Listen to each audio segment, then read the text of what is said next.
All right. Right. Welcome, welcome, everybody. So Hello. we will have another conversation in English today with Chiara. And now you're a bit frozen. I'm not sure if it's my internet or yours. So I'm Maybe also mine? handling. I Like, don't know. I'm like, yeah. and a few days ago, we had a little chat, and I'm like, oh, you know what?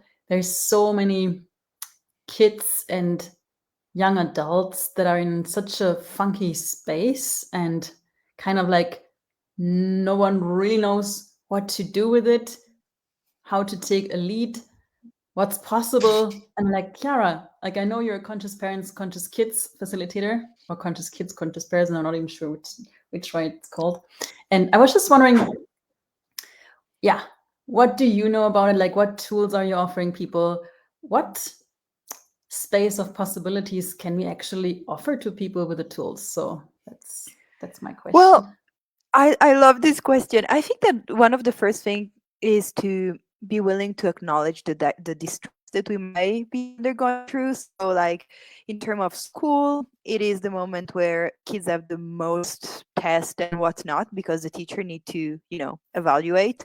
So it's a bit of a stressing moment. And then there is this perception of the end of the year is coming. You need to do everything before all of it is going to be like everything will close at Christmas time. So there is a bit of a rush this reality put on us, that we might be intensely aware of, like on a cognitive level if we're adults, and on an energetic level if we're kids. And sometimes that freak kids out even more because there is not an information in the back that backs it up, but people are going nuts. And so you see it, even if you close your eyes and just go on the street and listen to the traffic, there is this energy of frantic, of rush, of there is no more time, of I don't have enough money, I haven't done enough, I am therefore I am not enough. There is a lot of insanity out there. Like it's a big moment. And so one thing that I would go for, like the first thing that I would go for, is to educate anyone that doesn't have the cognitive information about it. I know that my we have several conversations with my kids, and sometimes making them aware that it is a stressful moment for adults and why it is a bit a relief. Like it takes off a little bit of tension, as in why are people freaking out, am I supposed to freak out, and rather than being a hidden conversation, like a hidden thing, it becomes a little bit more rational, which doesn't solve it, but at least you acknowledge that there might be a moment of challenge, distress, whatever. And then that helps many times to not buy into it. And so rather than being at bay of this insanity and just like, even it's an havoc energy, it's not chaos, it's just like headless chicken vibe in a way. So rather than buying into that, you're way more willing to take action and choose actively what your reality looks like rather than being everyone else's word. So first thing I would say is acknowledge it. And acknowledging doesn't mean that becomes bigger than you. It just means that you don't give up on your perception, but you rather embrace it totally and be like, okay, people are going crazy. I might be going crazy too, just to follow this, I don't know, the mainstream. And I have other Mhm. options too. you know? I am curious because you have been an X-Men facilitator for many years. What is one tool that you would use in the holiday period that would, lift your spirit, light you up? Really, like one tool is what am I aware of? Like there's like both, who Mm. does this belong to? But for me, sometimes when you ask who does this belong to, you already have concluded it's yours because it's so damn intense. Like then it doesn't help you because if you have like the base of it's mine and then you ask from like the solidity, it must be mine because it's hurting, then you can ask as much as you want. It's not changing that solid point of view. Mm. So for me, what am I aware of helps me to acknowledge I have awareness. And we have way more things we are aware of than we are willing to acknowledge. And Oh I yeah. guess even me still allowing myself to be aware of this whilst I have the awareness of this. Totally. It's funny because in terms of body, we talk about prior perception, which is when you sense in a way, so with your body the space around us, but energetically it's even wider, I would say, the circle of quote unquote prior perception that we have, our awareness of the space around us.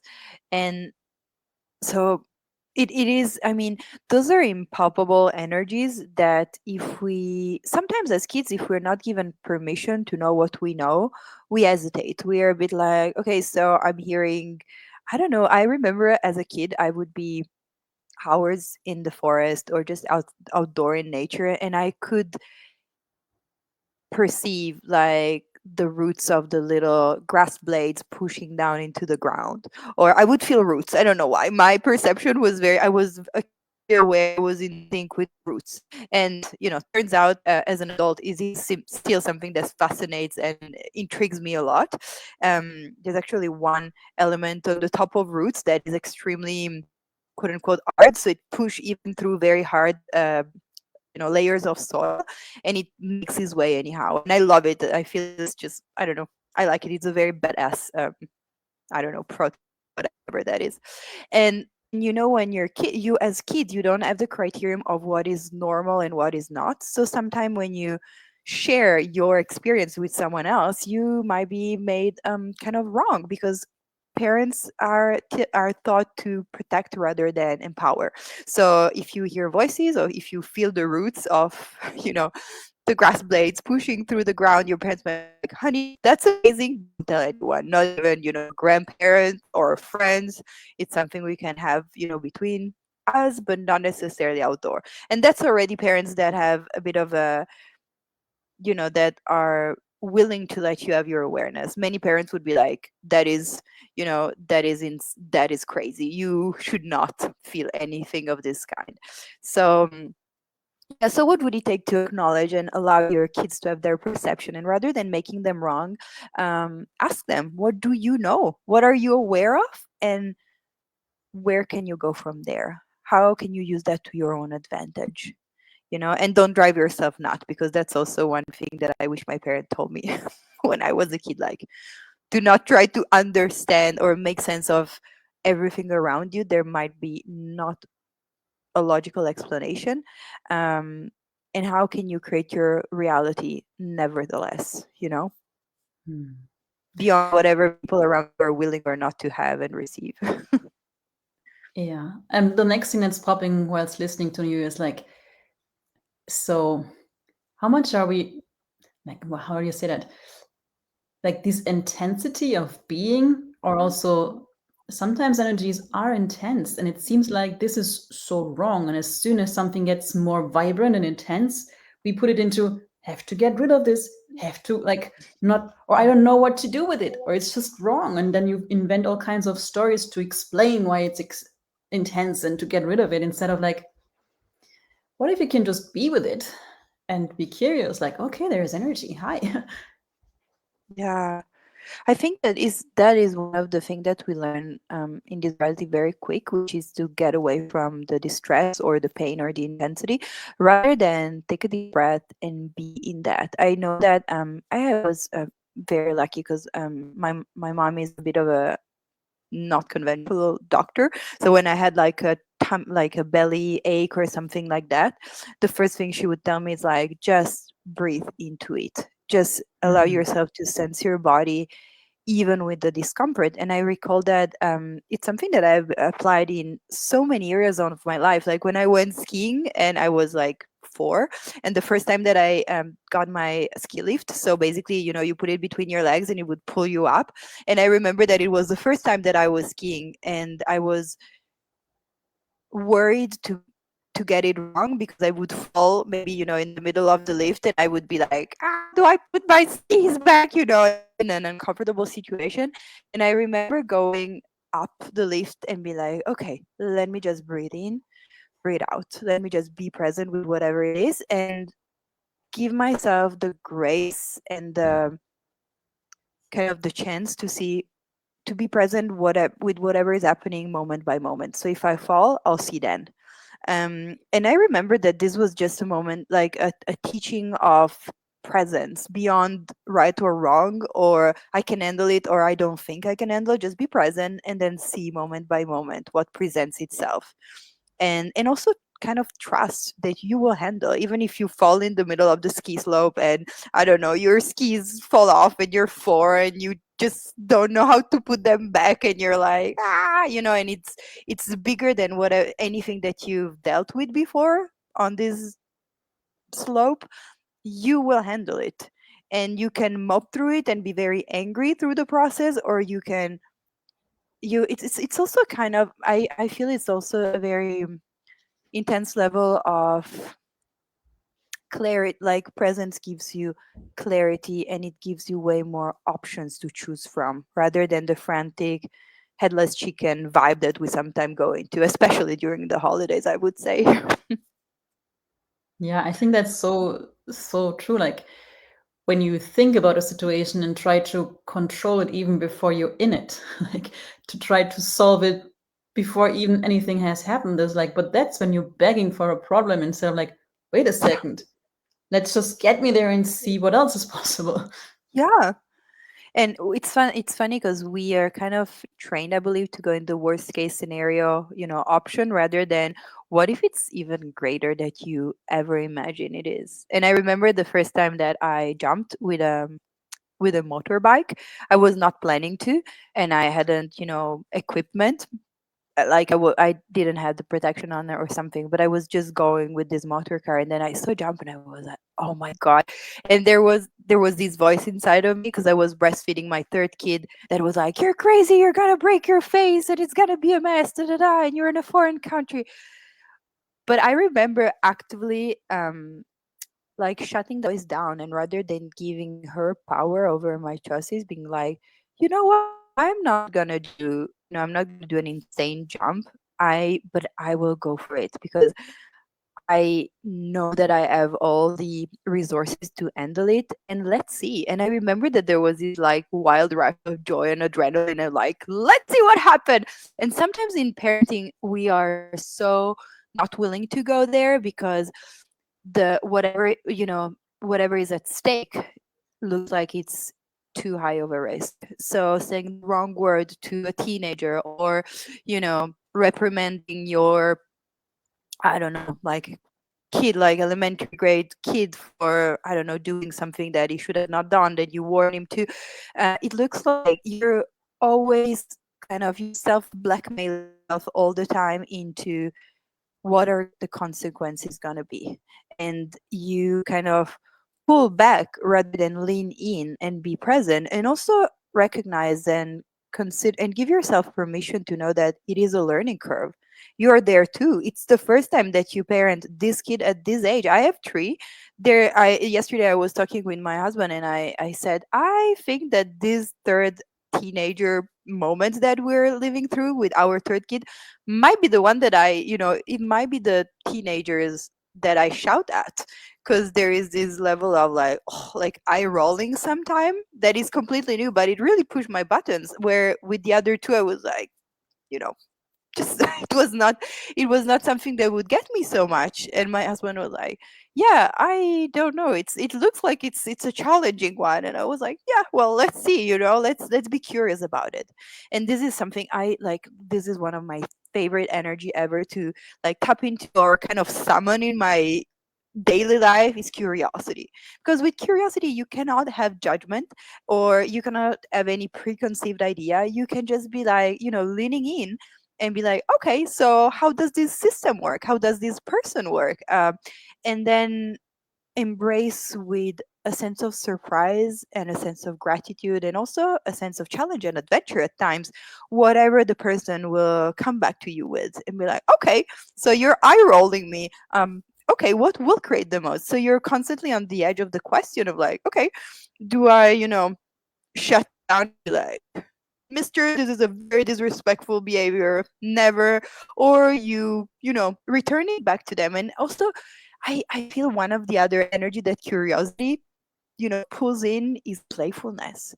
And everywhere we decided that since we're parents, we must know the answer rather than ask the question and ask all of the question, even the inappropriate one, and even the one we don't know the answer of. maybe we could reconsider and be willing to have fun at it rather than get it right, because that's really not so funny either. I would say. It's so fun, like you saying like he pushes the buttons is like, I wonder, or does he have an awareness to just stretch you into greater? It's like, yeah, yeah, you try to play small here, like, nah, come on, mom, there's more. It's like, I know. And it's funny because the other day he required a Santa hat for recital at his school, and he told me the night before at like 10 p.m. And I was like, sweetheart, mhm, there's no way I can buy it, or and I don't have it, and I said, actually, look out, we might have it. We have a big chest with disguises, so mhm, I'm sure we have antlers, reindeer antlers there, like fake, and I'm sure we have a lot of wigs and whatnot. So it was like, maybe have a look in the chest, and otherwise I will look for it tomorrow. And he started being hysterical about it, and he was like, but I don't have the hat, I will get a bad grade. And I was like, well, too bad, but 10 p.m., I cannot do anything about it. And and it was funny also because and I said, what do you want to create with that, like saying that at this time, you do know that the shops close earlier. So what is it like? Do you want to make a scene? That's fine. I'll just make myself some popcorn and have a like look at you. I can watch you. If you want to be dramatic about it, I can watch you. I'm offering a solution. If it's not a solution that you're looking for, if you don't want it to create this freaking Santa hat, but rather do a scene, or just let out some energy, vent some unsatisfaction that you might be going on, I'm willing to listen to you. You just need to tell me, like, I am in the mama mode of let's create something greater. But if you want me to be in the friend mode of like, oh my god, life sucks, people, like, why do shops even close so soon, or why doesn't your mom have a Santa freaking head in her night drawer at all time, I'm willing to listen. And in the meantime, yeah, I might eat popcorn, or clean the stove or something else. I'm willing to be entertained by your drama, and I'm also willing to assist you in creating something greater. Tell me. And I know that he stopped in his tracks and he was like, huh. And I was like, and that is not to make you wrong. I just let me know what you are looking for right now. And I know it's a bit of an unusual conversation that you might have with your 10-year-old kid. Um, but what if being bluntly honest was also something that you can teach your kids and expose them to that? And rather than try to manipulate them into greater, you were willing to show them that there are tracks, there are options, and we just need to choose which one we can navigate together. Or if you want to be in contrast and conflict with me, that's also fine. I remember, and I loved my mom for this. I loved swearing as a kid. I love people swearing. I adore the reaction that it created. I like that people would be like like this. I was looking for bad words all the time. I was like, oh my god, this is a good word. And then when I started talking like potty mouth 101, my mom was like, okay, she loved the effect that these words are having, but it might not be nice for, grandparents to hear such horrendous. And I was very good at really picking the very strong one, not, just mhm. strong one. And so to let it out, my mom was like, you know what? It's not wrong, let's go in a room and you can tell me all the swear words. And she would actually encourage me. I would be like, ass, and she would be like, is that all you got? Come on, try harder, turn up the volume. And I would say all the bad words that I knew, and I would let them out. So, and she would also, at the end of it, rather than keeping them, repressing them, she'd be like, that's amazing. And with grandparents, with school teacher, with my colleagues, please, let's not, that is not the place for them to go out. This is the place. We can institute this space anytime. Maybe not, at Christmas dinner with the grandparents and stuff like this. And it was really cool because rather than making it a taboo, it was more like, yeah, it's like swear words are amazing. With one words, people are immediately on the edge, immediately reactive. It's really cool. Like those are really good words. What if they were not forbidden, but you rather educate and empower your kids to know when they could that can create more, and when they're just actually a reason for people to judge you, and so you might not be creating the desired result in a way, you know. Mm. So I love this so much. Like also like what you created with your yeah newbie teenager.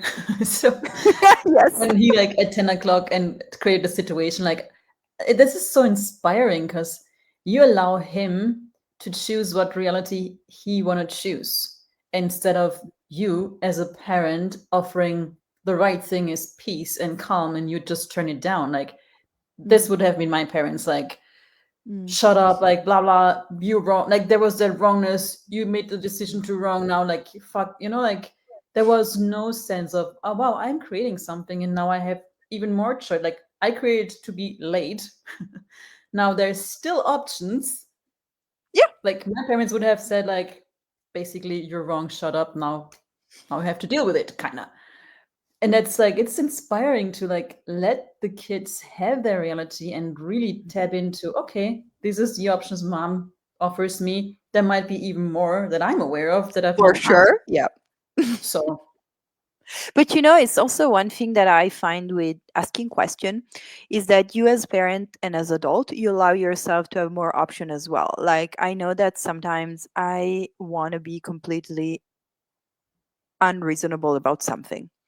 And it happens with I don't know, it happens with I sometimes want to play the overwhelmed mom. So I get home late after work, and rather than buying my own story, I kind of let them know the script. Like I come there and I get into home, and I go like, okay, tonight is the night where I'm out of the games. I'm gonna be reading, I don't know, Harry Potter in my bed. So now, and I just and I it's and this is actually not unreasonable, but it's allowing yourself to play all script and be all energy. So I get there and I'm like, okay, tonight I'm having a cup of tea or several cup of tea. I love tea, and I'm gonna have a shower and I'm gonna be in my bed. Whatever you guys require, I usually cook plenty of food so they can read.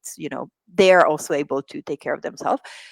But I allow myself a wider range of choices rather than be an overwhelmed mom that still does her job as if her job was to put food on the table, listen to everyone's whatever, clean up the kitchen, tuck them into bed, late homeworks, da da da. And rather than going into the pre-made script that motherhood should be, I allow myself to have all option and to be an individual and to not be defined only by the relationship that mother should be. Motherhood is freaking amazing, and the best thing is you get to choose it. You get to have your own reality, even though this reality tell you that there is this model and that's where you should that's what you should aim for. um it's and I'm a different mom for all of my kids, and that I know, I'm sure of, like they have different ideal mother, and sometimes I'm that and sometimes I'm not. Sometimes I am a teenager and I want to drink, well, I don't know, my version of teenager is very still very plain, very vanilla. It's not very extreme, but I want to grab tea and go and read Harry Potter in my bed and listen to Guns N' Roses and do not be bothered by anyone. And I like claiming that you are all of you. So you're all the past version of you. You're the kid, you're the teenage, you're the adult, you are the elder woman, whatever it is, and be able to have that in your life rather than being, just kind of chained to the role that you have as mother, as father, etc., etc. And that gives you freedom, and that gives them freedom to know that they can choose that as well. And there is no wrong. It's just what you require in the moment, that you can be that and allow yourself that. this is amazing and also like with you choosing that shows the kids oh wow I always have choice I don't have to go with a script go with a role it's Mm. like because that's what kids learn from like Yeah. I remember my parents always like they were desiring us to have a better life than them but Mm. at the same time they had that rule as long as you put your legs under my table I'm It's making the rules what I like say. they forced us into their points of views but at the same Mm. like it was just that conflict that they perpetrated on us like Yeah. how can I like can my life unravel into something different if you force me to go with your points of views as the right ones it's like Yeah. And like with you and your kids, and like I love your whole family. It's just like you're so different and it's so inspiring. And I'm so grateful that you choose to be that, like to also show it doesn't have to be the way everyone thinks is right, or even figuring out what's the right. There's no right. There's just like, what will this choice create? Mm. And you know, it changes a lot. I don't know. I believe that one of the greatest strengths as parents is to update the file, I call it, because we might be stuck with a previous version of our kid, and that doesn't allow them the space to grow into something greater and bigger. Because if we still believe that, like, honestly, I know that this is something that will change probably in this holiday. We're talking about it with my eldest kid, but like, I know that I am waking up at 6 a.m. every day to nothing, because I'm waking up my kid because he goes to high school and he needs to take the bus. And then honestly, the logistic details are taken care of already. So the lunch is ready. It just needs like a button to re-eat, and the snacks are ready, and he prepared his own backpack. I mean, everything is, he just needs to basically put some boiling water on so he can have some tea on the way. But I there is no use for me to be there. And so I am waking up to wake up my kid. And we have been talking about it, and we're looking at how he doesn't need me to wake him up. He likes that, I like that, and we also, I would like to have more option available. So we are like, he has his own alarm, but we're talking about, and we're kind of planning the change in a way, because there is no option for him to not wake up and not go to school. Like, there is the option, but not as a daily thing. um Once in a while.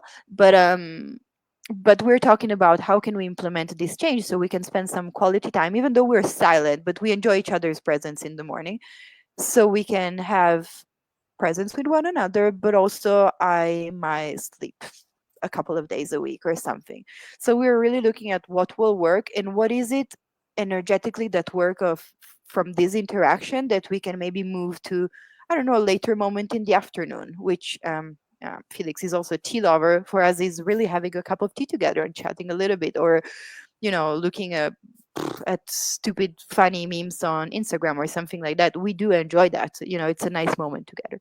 So if you, as a parent, you were constantly willing to kind of take off the lenses and look at your kid right now, and rather than look at your kid, be curious about who is this being, who's this creature in front of me, what are his skills, what does he require assistance with, what could I contribute that I never consider possible, and who else can I expose him to so that he can energetically shop his reality from other people, because you're not your kid's universe. They need way more inspiration than you are. They have you, and that's a freaking phenomenal asset. They have you daily, or with whatever frequency they have you, and they can pick your brain or just be exposed to you and see you and learn from you. And they need a much wider, I mean, I believe that the energetic smorgasbord of kids need to be as wide as possible, so they can have more inspiration and more chances and more possibility to choose from. And so, whatever it is, books, movies, whatever it is, let them choose and let them try new roles on as well. I know that when we see some, we loved last year, we watched Guardians of the Galaxy on repeat, and after that we would each kind of energetically add something to our repertoire in a way, so each one of us would choose kind of a character and embody that a little bit more, and we noticed how that would turn to be interesting and useful in our interaction as well. So what if you were willing to energetically shop and allow your kids to have a wider world than ever? I think that this is one thing that if we let go of control and of the fear of like losing or not being able to connect our kids, would make the connection much much easier, because they know they choose you actively rather than have to deal with you or have a relationship with you in a way. Hmm.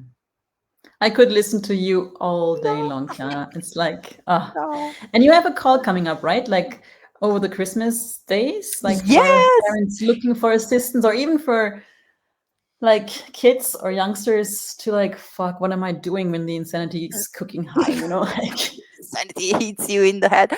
Well, yes, there is a free series called 12 Days of Christmas, and you might know the song "On the First Day of Christmas, My True Love came got to me." Get to me. I don't I don't remember. know it. No, no, no, no, no. Well, there is a song, and it's a cumulative song that drives me nuts because you need to remember all the things. So there is one something, and then two something else, and then three something else. I don't know. And so yeah, basically from the 26th of December till the 6th of January, there's going to be this series. There's this playlist. You can register. We can put the link down there, and it's free. And you can basically have a 5-ish minutes conversation about an access consciousness tool, an access consciousness pragmatic tool to implement in your parenting or with your parents, because it's really about intergenerational communication rather than you as a parent as a role model for your kid. It's about having to do with younger and elder people, so people that belong to a different conversation, and rather than stick to your own generation's codes and vocabulary, you access a wider energetic vocabulary that allow you to better, it's like being a DJ of different genre rather than the one that you like and play, but Mhm. rather being, yeah, being more aware in reading the clues, reading the energy, and also delivering energetically what is required. Even though cognitively someone is not asking, there might be some blocks, there might be something that you can kind of circumnavigate, and rather than do it in a logical, cognitive, spoken way, you can still, do your own magic. It's really activating magic in a different way in the context of parenting and being parented, which is a whole program by itself already. Mhm. Wow. And then there is going to be, it's coming, it's here, there's going to be an introduction of conscious parent, conscious kids, because of course in this series, 12-day series, there are going to be some topics, but there might be some extra questions specific that people want to ask about their situation or their specific age range. Mhm. Like lately I've had a lot of conversation with people that would like to have kids, but they're not so persuaded about it because there's a lot of insanity in families. We see it with our own family already. And when you think about creating your own, sometimes you're a bit hesitant in the sense of like, okay, so how's that gonna look like? Am I gonna be as insane as my parents, and I'm gonna be different? What are the possibilities and the choices that I have available? And what would that look like? Mhm. So there's gonna be an intro so people can ask a bit more of a personal, in-depth question and look at that. Yes, That's awesome. I'm Thank you so much, Chiara, for the conversation and everything you choose to be and inspire and spark in the world. Like, I'm so grateful for you and that you put that out because like I can perceive sometimes it's really also good for parents to listen to other parents how they do it. Like there is a different way. Like if I speak about that, it's more like, yeah, I know the tools, I know they work, but who am I to talk about? Like it's sometimes good if please someone no.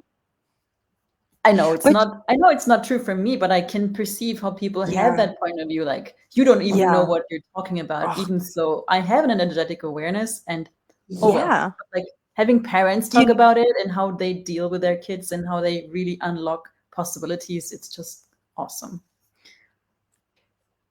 It You're is, and crazy. actually, thank you for bringing that up because I feel that sometimes the bullying between parents is fucking crazy. Like, I hate it when someone is like, "Well, I am better than you because blah blah blah." It's not about that at all. It's about inspiring one another and allowing this.